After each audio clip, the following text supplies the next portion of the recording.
Hello, I'm glad to see you on my channel. Today we will talk about Anna's problem. Hello Anna, tell us what happened to you.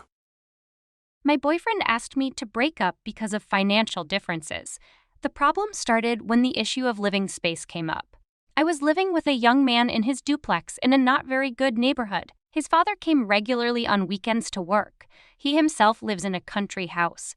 He refused to rent a hotel room for that time. It was very stressful, because neither friends to call nor just to be alone did not work. So we began to think how to expand the living space, including that in the future, the child had his own room and we did not have to huddle together. Jesus Tavai has this view: no joint ownership. That is, either he expands the living space himself or I do. It is more difficult for him to do this because of his father, who requires a residence permit and the ability to come when he wants, and because of the money. I, in turn, have a one-bedroom, which can be sold.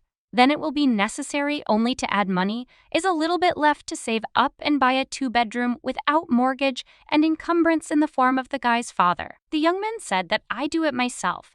He will not invest in any way the apartment would be recorded on me, but we would live together. And later with a child. I agreed that to myself, but inside me, a big contradicting. I save money for a common future, a place where it will be comfortable for us and the child. But he, it turns out, does not invest in any way. He saves money for his pension, and perhaps for some common things in the future, we share the current expenses. Where is his financial contribution to our family? If I went on maternity leave, I would lose my job for some period of time. I work for myself, and it is not a fact that I would have the strength to continue to do it and in maternity leave. The boyfriend says he would give money, but only he would decide how to use it. I see it this way. When one partner is forced not to work, the earnings of the other partner become common with the allocation of personal funds to both himself and his partner. But it would work out differently. The guy would save for his retirement or other things. Most of it would go to the family, and I would have no personal money. We both didn't want a nanny. So then what about personal finances for me? I can't figure it out. Is one of us wrong, or is it just an incompatibility of views? Sorry if long and rambling, but these are complicated questions for me. I would be glad to hear an expert's opinion. We are all different, and the challenge is to find the right person to live together. I'll answer your first question right away. Who's right? The answer is simple. Both. Why? Because each person can have their own opinion about what the relationship should be, including financial. And that's okay. And if these views do not suit us at all, no one forces us to continue the relationship with this person. It is clear that in communication with anyone even very close, we have contradictions since we cannot completely coincide in our opinions on all points. However, there are some important elements on which a normal and healthy relationship is held. One of them is having common goals. Each of us has our own personal goals. But when we belong to some company, we do the work to achieve the goals of that organization. We are making an effort to do so. It is roughly the same in family life.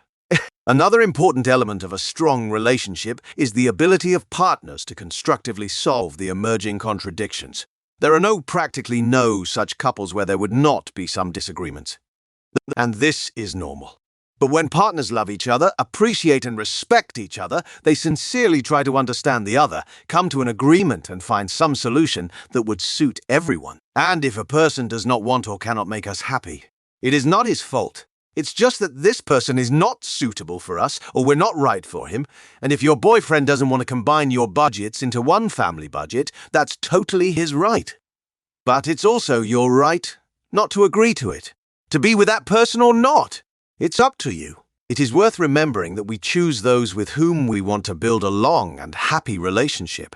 And if it does not work out, it means that it is not about those whom we choose, but about ourselves, in our wrong choice. And if we make such mistakes systematically, it means that we should independently or with the help of a specialist to understand in more detail the underlying causes of our wrong choice and not run on the same rake, wasting precious time.